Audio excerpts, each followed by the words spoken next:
నమస్తే, welcome to our channel. Pawan Kalyan గారు ఎమ్మెల్యేగా గెలిచిన తర్వాత, అలాగే డిప్యూటీ సీఎంగా అధికారంలోకి వచ్చిన తర్వాత మొట్టమొదటిసారిగా ఆయన నియోజకవర్గమైన పిఠాపురానికి మొదటిసారి వెళ్ళారు. సో అక్కడ సభలో అనేక అంశాలపై ఆయన చర్చలు చేశారు. సో ఆయన చేసిన చర్చలకి మనతో స్పందించడానికి మనతో పాటు Janasena party spokes person Srinivas గారు ఇక్కడైతే ఉన్నారు. సో ఆయనతో మాట్లాడదాం. నమస్తే సార్. నమస్తే అమ్మా. సో జనసేన పార్టీలో మొట్టమొదటిగా పవన్ కళ్యాణ్ గారు గెలిచి పిఠాపురం మొదటిసారి వెళ్ళారు. సో అక్కడ కృతజ్ఞతా సభ పెట్టారు. సో దాంట్లో చాలా వ్యాఖ్యలు అయితే చేశారు. సో దానిపై మీ స్పందన ఏంటి సార్? ఒకటమ్మా, నిన్న పిఠాపురం నియోజకవర్గం నుంచి చాలా భారీ మెజారిటీతో నెగ్గి ఆ తర్వాత డిప్యూటీ సీఎం కూడా పదవి ఆయనకి వచ్చింది. డిప్యూటీ సీఎంతో పాటు కొన్ని శాఖలు కూడా పంచాయతీరాజ్ అని, ఫారెస్ట్ అని, సైన్స్ అండ్ టెక్నాలజీ, గ్రామీణాభివృద్ధి, ఈ శాఖల మంత్రిగా మొట్టమొదటిసారి ఆయన తన నియోజకవర్గం పిఠాపురానికి నిన్న వచ్చారు. వచ్చిన తర్వాత తనని ఇంత భారీ మెజారిటీతో గెలిపించినటువంటి ప్రజలకి థ్యాంక్స్ గివింగ్ అంటారు సార్, కృతజ్ఞతా సభ, అది సభ నిన్న పెట్టడం జరిగింది. అనేక అంశాలు మాట్లాడారు. అంటే తన రాజకీయ ప్రయాణం, ఎన్ని ఆటుపోట్లు ఎదుర్కొన్నది, గెలిచిన తర్వాత తన మీద పెట్టినటువంటి బాధ్యతలు, ఎక్కడి నుంచి మనం ఏ విధంగా ముందుకెళ్ళాలి, ఇప్పటివరకు చేసిన పోరాటం వేరు, ఇక ముందు చేయబోయే పోరాటం వేరు అనేటువంటి అంశాలు చెప్తానే కార్యకర్తలకి, నాయకులకి కూడా దిశానిర్దేశం కూడా చేసుకుంటూ వెళ్ళారు. అంటే మనం ఎలా బిహేవ్ చేయాలి, ఇక్కడి నుంచి మన ప్రవర్తన ఏ విధంగా ఉండాలి, అధికారంలోకి వచ్చాం, మన మీద చాలా బాధ్యతలు ఉన్నాయి, ఈసారి అందరూ మనల్ని చూస్తారు. గతంలో మనం ఆరోపణలు చేసాం, లేకపోతే వేలెట్టి చూపించేవాళ్ళం. ఇప్పుడు మన మీద ఆరోపణలు చేయడానికి, వేలెట్టి చూపించడానికి మిగతా వాళ్ళు చూస్తారు. కాబట్టి మన మీద ఎన్నో ఆశలు పెట్టుకున్నారు. అదే సందర్భంలో మనం ఏం చేస్తామని కూడా ఎదురు చూస్తున్నారు. నాకు ఆయన చెప్పడం, గతంలో నేను జనసేన పార్టీ అధ్యక్షుడిగా ప్రయాణం చేసినప్పుడు రాష్ట్రానికి సంబంధించినటువంటి అనేక అంశాల మీద మనం ఖచ్చితంగా వైసీపీ వ్యతిరేక ఓటు చేయాలని మనం అనేటువంటి ఉద్దేశంతో, నినాదంతో ఎందుకెళ్ళానో, దాని పర్యవసనాలు ఏంటో అన్నీ మీకు తెలుసు. పిఠాపురం అంతకుముందు ఎలా ఉండేది, ఇప్పుడు నేను వచ్చిన తర్వాత ఎలా ఉండబోతుంది, అంటే రాజకీయాలు ఎలా మాట్లాడాలి, ఒక రాజనీతిజ్ఞుడిగా ఎలా మాట్లాడాలి అన్నది నేను స్పష్టంగా పవన్ కళ్యాణ్ గారిని చూస్తే అర్థమైంది. ఎందుకంటే రాజకీయాలు ఎవరైనా మాట్లాడతాం, రాజకీయాలు అంటే ఇక్కడ ఒక కోట్ ఉంటుంది, రాజకీయ నాయకుడు ఎప్పుడు కూడా వచ్చే ఎలక్షన్స్ ఎలా గెలవాలి అనేది ఆలోచిస్తాడు. రాజనీతిజ్ఞుడు కూడా వచ్చే భావితరాలు ఎలా బాగుండాలి అనేది ఆలోచిస్తాడు. ఈ రెండింటికి పరిణితి చెందిన రాజకీయ నాయకుడి కింద, పరిణితి చెందిన రాజనీతిజ్ఞుడి కింద నేను పవన్ కళ్యాణ్ గారి మాటల్లోనే చాలా స్పష్టంగా కనిపించింది. ఎందుకంటే ఆయన అనేక అంశాలు మాట్లాడతా, మన బాధ్యతలు గుర్తు కూడా చేసుకుంటా, చిన్న చిన్న పిల్లలను చూపించి వీళ్ళ భవిష్యత్తు గురించి మనం పోరాడాలి, మన గురించి కాబట్టి వీళ్ళ భవిష్యత్తు గురించి మనం పోరాడాలి, రాబోయే తరాలకు మనం ఏమి ఇస్తున్నాం అనేది కూడా ఒక సందేశంగా వెళ్ళాలి అనేటువంటి విషయాల మీద చాలా స్పష్టంగా మాట్లాడుకుంటూ వచ్చారు. ఎందుకంటే మామూలుగా పవన్ కళ్యాణ్ గారు అంటేనే ఒక ఎక్స్పెక్టేషన్స్ వేరుగా ఉంటాయి. ఆయన దేన్ని కూడా అంకిత యథాలాపంగా నోటి నుంచి వచ్చిన మాటలుగా మాట్లాడాయన. ఆయన మాట్లాడాడంటే దాని గురించి ఒక అవగాహన చేసుకుంటాం, దాని గురించి సబ్జెక్ట్ మీద తెలుసుకోవడం, అప్పుడు మాట్లాడతాడు ఆయన. ఆయన నిన్న సభలో కూడా మాట్లాడతా, ఒక మంత్రిగా నా దగ్గరికి అనేక ఫైల్స్ వస్తున్నాయి, ఆ ఫైల్స్ మీద సంతకం పెట్టేయడం చాలా ఈజీగా పెట్టేయచ్చు, కానీ దాని పర్యవసనాలు వేరేగా ఉంటాయి, ఒక్కొక్కసారి తేడా వస్తాయి. అందుకని ఆ సబ్జెక్ట్ని అర్థం చేసుకోవడానికి బోల్డ్ బుక్స్ కూడా చదువుతున్నాను, నేను ఫైల్స్ కూడా చదువుతున్నాను, అసలు సమయమే దొరకట్లేదు అనేటువంటి విషయాలు కూడా చెప్పుకుంటూ వచ్చారు.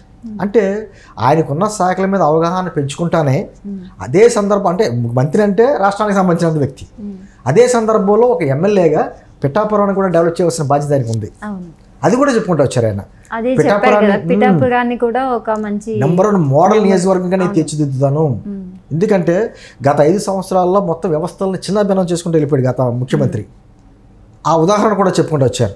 ఎర్రచందనం, ఈయన ఫారెస్ట్ డిపార్ట్మెంట్ కూడా ఈ చేతిలో ఉంది కదా, ఎర్రచందనం ఎక్కడి నుంచో తిరుమల శేషాచలం అడవుల నుంచి వెళ్ళిపోతే నేపాల్ బోర్డర్లో దొరికినాయట.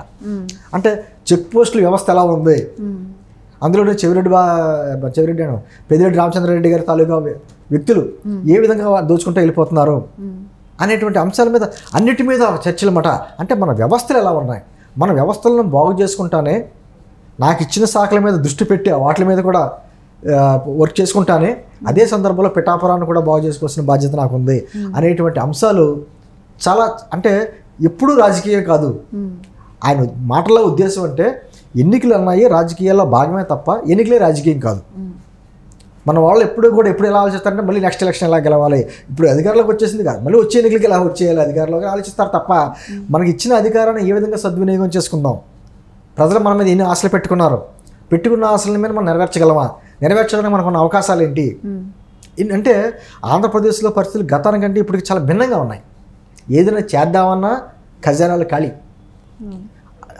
అదే విషయాలు కూడా మాట్లాడతా శాలరీకి మినిస్టర్ ఎమ్మెల్యేలకి శాలరీస్ ఉంటాయి కదా, ఆ శాలరీ మీద పెట్టి సంతకం పెట్టమంటే నేను పెట్టను నేను, ఎందుకు నాకు వద్దు, జీతం వద్దు, అసలు నా శాఖల్లో డబ్బులు లేవు, నేను జీతం తీసుకోవడం ఏంటి అనేటువంటి విషయాలు కూడా చెప్పారు. అంటే ఒక మోడల్గా కూడా ఉండాలి నాయకుడు, మాటలు చెప్పడమే కాదు మిగతా వాళ్ళకు కూడా మోడల్గా ఉండాలి. అంటే సినిమాల్లో ఎలా ఉంటుందంటే పని చేసే కూలన్న హీరో పాటలు పాడతాడు కానీ ఆడు పని చేయడు, ఆ కింద పని చేసుకుంటూనే ఉంటారు.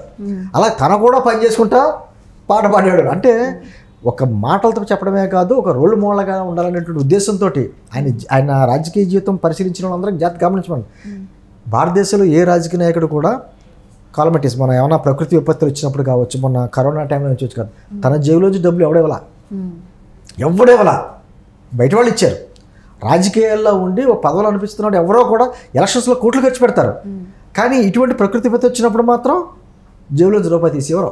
కానీ ఈయన ఎంత డబ్బులు ఇచ్చాడు ఆంధ్రప్రదేశ్ ప్రభుత్వానికి, తెలంగాణ ప్రభుత్వానికి, కేంద్ర ప్రభుత్వానికి కూడా అప్పట్లో డబ్బులు ఇచ్చారు. రాజకీయాలు ఆలోచించలేదన్నా ఒక సేవ చేయాలి అక్కడ ఆదుకోవాలనే విషయం.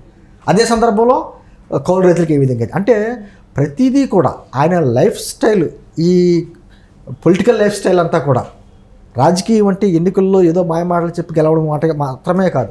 అంటే అదే రాజకీయం అనుకుంటున్నారు ఇప్పుడు, అది కాదు. దాంతోపాటు సేవ చేయాలి, నలుగురు ప్రజలకు ఉపయోగపడాలి, మనం రోల్ మోడల్గా ఉండాలి, మనం చేయమని చెప్పాలి అనేటువంటి భావంతో వెళ్ళారు.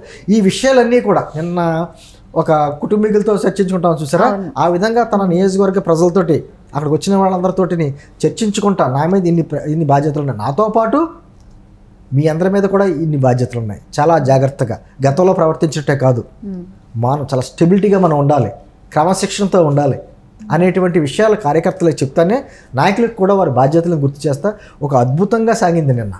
అందరూ ఇంత పరిణితి చెందిన రాజకీయ నాయకుడిని అంటే రోజు రోజుకి కూడా ఎంత పరిణితి చెందుతున్నాడు ఆయన అంటే ఒక ప్రజా మనిషి, కేవలం రాజకీయాలు ఆలోచించట్లేదు. అదే సందర్భంలో కొన్ని మాటలు రాజకీయ వ్యాఖ్యలు కూడా చేశారు, నేను కాదనట్లా, రాజకీయ వ్యాఖ్యలు చేసినా కూడా ఏమన్నారంటే ఆ ప్రత్యర్థులు మనకు ప్రత్యర్థులే, వైసీపీ వారు అంటే మనకు ప్రత్యర్థులే, మన శత్రువులేం కాదు, వాళ్ళ గురించి మనం పదే ఆలోచించొద్దు, అది బాధ్యతగా చేసుకుంటారు, లేకపోతే కొన్ని అంశాలుగా మనమే ప్రతిపక్ష స్థానంలో నిలబడాలి, సాధించుకోవాలంటే కొన్ని అంశాలు అంటే అన్ని రకాలుగా అన్ని విషయాల మీద నియోజకవర్గ అంశాలు, రాజకీయాలు, మనం చేయవలసిన పనులు, తన మీద ఉన్న బాధ్యత, కార్యకర్తల మీద ఉన్న బాధ్యత, నాయకుల మీద ఉన్న బాధ్యత ఇవన్నీ చెప్పుకుంటా చాలా అద్భుతమైన పరిధి చెందినటువంటి రాజనీతిజ్ఞుడిగా నిన్న అతని ప్రసంగం సాగింది. నిజంగా హ్యాట్స్ ఆఫ్. ఎందుకంటే రాజకీయాల్లో ఇప్పుడు విలువలు తగ్గిపోతున్నాయి, రాజకీయాలు అంటే ఒక బురద. ఎవరైనా సరే తల్లిదండ్రులు మీ పిల్లల్ని ఏం చేస్తారంటే డాక్టరో ఇంజనీరో ఏదోనో చేస్తా అంటారు తప్ప పొలిటీషియన్ చేస్తామని చెప్పి ఎవరు చెప్పరు, భయం. ఎందుకంటే రాజకీయాలు అంటే బురదరా బాబా, బురదలో దిగొద్దు అనేటువంటి.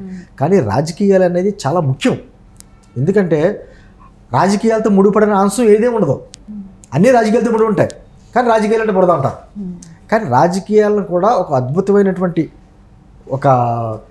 ఒక విధానం కింద అంటే రాజకీయాలంటే కూడా ఇష్టపడేలాగా అది కూడా ఒక మంచి కార్యక్రమం, అది ప్రజల సేవ చేసేటువంటి ఒక రంగం అనేటువంటి విధానాన్ని అన్నీ కూడా ఒక చెప్పడానికి ఒక రోల్ మోడల్గా ఆయన చేస్తున్న విధానం, ఆయన ప్రయాణం చేస్తున్న విధానం మాలాంటి వాళ్ళందరం కూడా ఆశలు కోరికలేని మాకు అన్నీ కాదు, పవన్ కళ్యాణ్ గారు లాంటి వ్యక్తులు రాజకీయాల్లో ఉండాలి.